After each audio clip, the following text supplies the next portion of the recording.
Olá pessoal, bom dia. Estamos aí para mais uma aula de ciências e na aula de hoje nós vamos estar falando sobre os grupos de seres vivos, tá? A gente sabe que temos uma diversidade muito grande de seres vivos atualmente existindo no nosso planeta, né? E vários estudos, várias características desses seres vivos, elas existem. Quando eu falo seres vivos, eu estou falando de planta, eu estou falando de animal, de fungo, de bactéria, de uma alga, enfim, a vida em sua diversidade em si, né? Então, para organizar toda essa vida, toda essa diversidade, nós temos dentro da ciência a classificação biológica, né? A classificação biológica, ela vem facilitar o acesso à informação de alguns seres vivos, porque esses seres vivos eles vão estar organizados em grupos, de acordo com suas características ou padrões. Então, apesar de a gente ter uma diversidade muito grande de seres vivos, esses seres vivos hoje eles estão agrupados em grandes grupos, desde grandes grupos a pequenos grupos, onde há um compartilhamento de características e isso facilita os estudos de toda essa diversidade de vida que existe no nosso planeta, né? Então,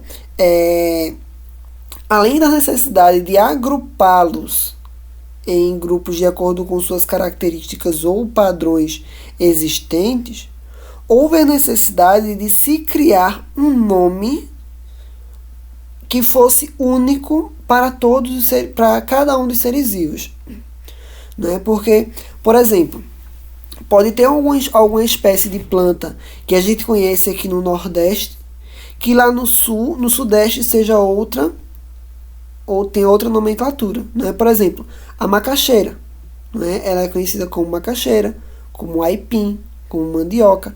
Então, temos essas variações de nomenclaturas, certo? Que são normais a nível de senso popular, mas que para a ciência isso não é bom, né? Porque se a gente fosse considerar essas variações, poderia ser também que alguma pesquisa estivesse falando de espécies diferentes e a gente considerasse a mesma espécie, né? Então, visando diminuir os impactos negativos que esse senso comum, que essa nomenclatura popular tem, houve-se a necessidade de se criar o nome científico, certo? O nome científico ele visa a universalização. O que significa isso, professor?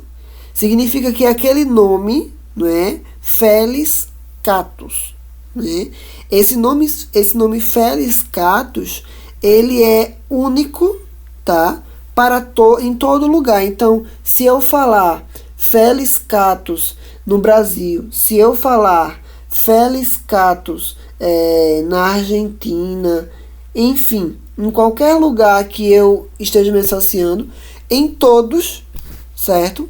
Eu vou saber que eu estou falando de um gato, né? Se eu falo de pantera onca, eu estou falando da onça, tá? Então, a importância principal do nome científico é ter essa universalização, é ter esse nome único, certo? E algumas características vão ser determinadas, tá? E devem ser levadas em consideração para se escrever um nome científico, certo? Por exemplo, a gente vê que o nome científico ele é um nome binomial, tá? Então ele é composto por dois nomes, Felis catus. O primeiro nome ele vai estar associado ao gênero. A gente vai ver mais para frente o que é o gênero, ou também é chamado de epíteto genérico. O segundo nome vai estar associado à espécie, ou também chamado de epíteto específico, certo? Então, a primeira regra, o nome científico ele precisa ser binomial, composto por duas palavras. O epíteto genérico, ou o nome que se associa ao gênero, ele tem que começar com a letra maiúscula, ele tem que ter sua inicial maiúscula. O epíteto específico, ou o nome ali que vai estar associado à espécie em si, sempre tem que iniciar com a letra minúscula, certo? Os nomes eles têm que estar em latim ou latinizados, já que é a língua mãe aí. Se o nome ele for manuscrito, né, se a gente estiver escrevendo em um papel, em um quadro, enfim, qualquer que seja a superfície, a gente precisa sublinhar. Porque se esse nome não tiver sublinhado, eu escrevi lá Félix Catos, tudo direitinho. Se ele não tiver sublinhado, ele está errado, certo? Professor, e se ele for digitado? Se ele for digitado, ele precisa estar em itálico. Tá? Então, essas são as principais regras para se escrever um nome científico. Binomial, epíteto genérico com inicial maiúscula, epíteto específico com inicial minúscula. Quando manuscrito tem que estar sublinhado, quando digitado tem que estar em itálico, tá? Então, garantindo aí a universalização, certo? De todos os termos, de todos os animais, plantas, fungos, enfim, todos os organismos vivos, certo? Linneu, que foi um grande naturalista, certo? E taxonomista também, que é a área da ciência que visa dar nome aos seres vivos, que visa toda essa questão de regras, de agrupamento, enfim, certo? Ele propôs um sistema de classificação, onde ele parte de um grupo que tem uma grande variabilidade, uma grande variedade, e parte para algo bem específico. Como assim, professor? A gente vai partir aqui, por exemplo, domínio com todos esses organismos. Domínio eucária, ou organismos eucariontes. Reino, animalia. Todos aqui são animais, certo? Então, vê, aqui no eucária eu tinha plantas também, ó. Tinha fungos, tinha protoalgas. Quando eu vim para a animalia, eu excluí plantas, fungos e algas, certo? Então, reino animalia. Filo, cordata. Eu já estou excluindo aí a estrela do mar, a borboleta, porífero. Classe, mamália. Então, eu já excluí anfíbios, aves, peixes. Eu estou apenas no grupo dos mamíferos. Ordem, carnívora. Certo? Eu excluí a zebra, que é aí um herbívoro. Excluí o golfinho, que é um cetáceo. Família, Ursidae, eu já excluí aqui a onça, eu já excluí a raposa. Gênero, ursos, excluí o panda.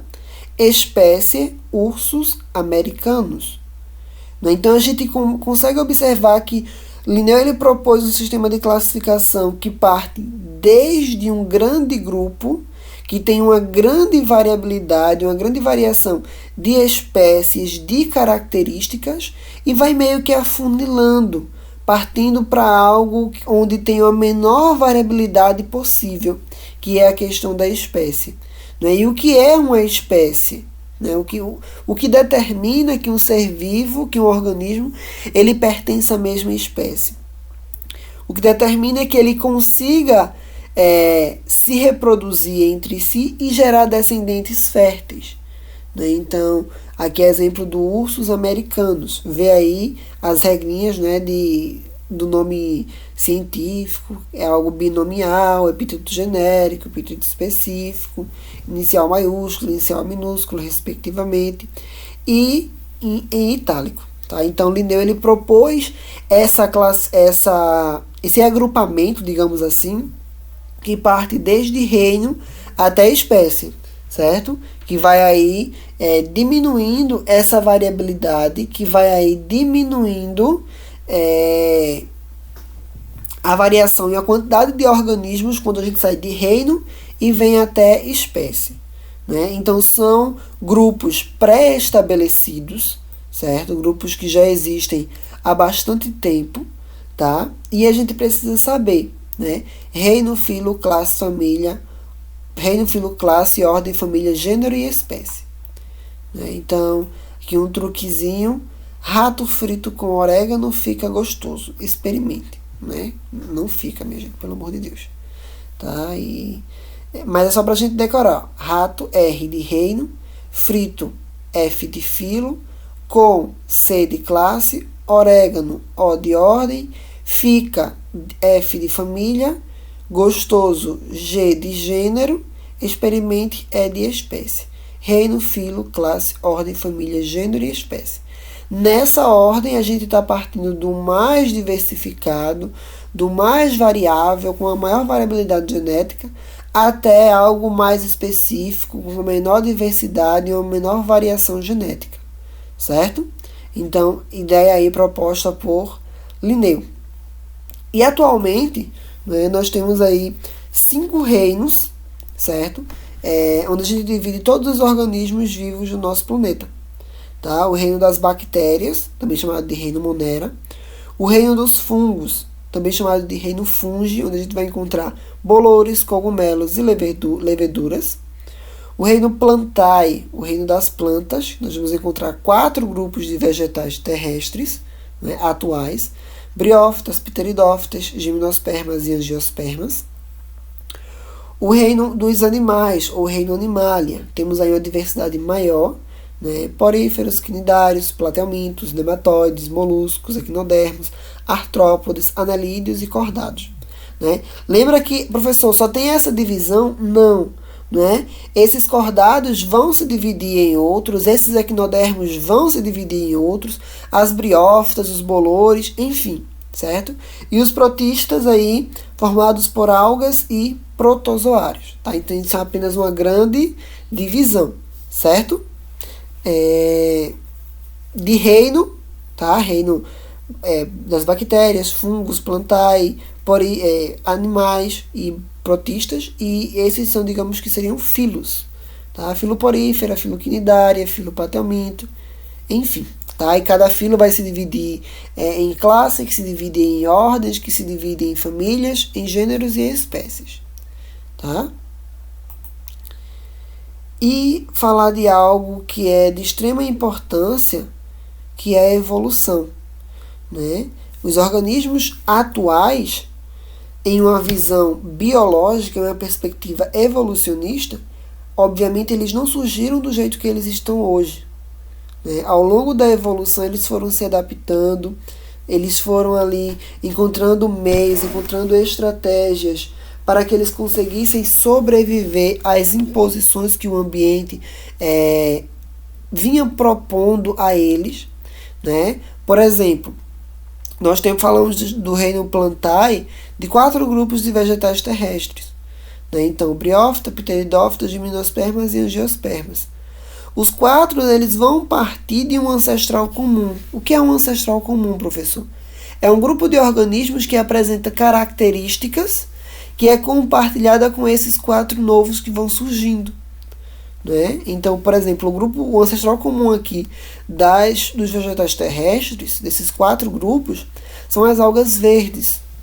Então, foi a partir das algas verdes que deu-se origem a esses grupos de vegetais terrestres. Tá? Então, que foram se adaptando, que foram se modificando ao longo da evolução, certo? Até chegarem às condições que se encontram hoje no ambiente. Né? Outro exemplo aí de questões evolutivas os tetrápodes, que são os organismos, animais que apresentam 4 apêndices. Né? Hoje nós temos anfíbios, répteis, aves e mamíferos. Né? Só que o grupo dos tetrápodes em si evoluíram a partir de um único organismo, de um grupo de organismos, que foram aí os sarcopterídeos ripidistas. Tá? Um grupo de peixes de ambiente aquático, obviamente, que foram evoluindo, foram conquistando o ambiente terrestre, foram se modificando, certo? Até dar origem ao que a gente conhece por tetrápode atual. Tá? Então, a evolução ela é bem defendida hoje como partindo de um ancestral comum. Um grupo de organismos que vai dar origem a outros grupos, que vai se modificando, que vai se estabelecendo, se adaptando cada vez mais ao ambiente, certo? Então a evolução ela está pautada em cima disso, em cima de modificação ao longo do tempo, em cima de adaptação, certo? E tudo isso, todos os organismos surgindo a partir sempre de um ancestral comum, certo? Então, antes de acabar, eu só queria voltar aqui um slide para ver se ficou bem claro para vocês. né? Quando Linneu propunha um sistema de classificação, por exemplo aqui, reino, dentro desse reino Animalia, nós temos diversos filos. Dentro do filo Chordata, nós temos diversas classes. Dentro da classe Mammalia, diversas ordens, da ordem carnívora, diversas famílias. Então, vê, certo, que eu estou partindo de algo bem macro, né, que apresenta subdivisões, e a partir dessas subdivisões, quando eu vou caminhando com essas subdivisões, eu vou também achando outros grupos. Tá? Então, vê, reino Animalia, beleza, uma grande quantidade de animais. Só que dentro desse reino Animalia eu consigo dividir o filo dos poríferos, o filo dos quinidários, o filo dos cordados, o filo dos artrópodes, certo? Então, dentro desse filo dos artrópodes, eu consigo dividir a classe que é dos mamíferos, a classe que é dos anfíbios, dos répteis e das aves, né? Que são organismos diferentes. Dentro dessa classe Mammalia, eu consigo dividir a classe que pertence aí, a ordem, no caso, que pertence aos carnívoros, a ordem que pertence aos herbívoros, aos roedores, e assim sucessivamente, tá, pessoal? Então, dentro do reino, vários filos, dentro dos filos, várias classes, dentro das classes, várias ordens, e assim eu vou afunilando o meu grupo de organismos até chegar aí na espécie, que é onde eu tenho a menor quantidade de variabilidade possível, tá? Então, espero que vocês tenham compreendido, certo? Essa foi nossa aula sobre grupos de seres vivos, tá? Qualquer dúvida é só entrar em contato, é só sinalizar aí que a gente está aí disponível para sanar essas possíveis dúvidas.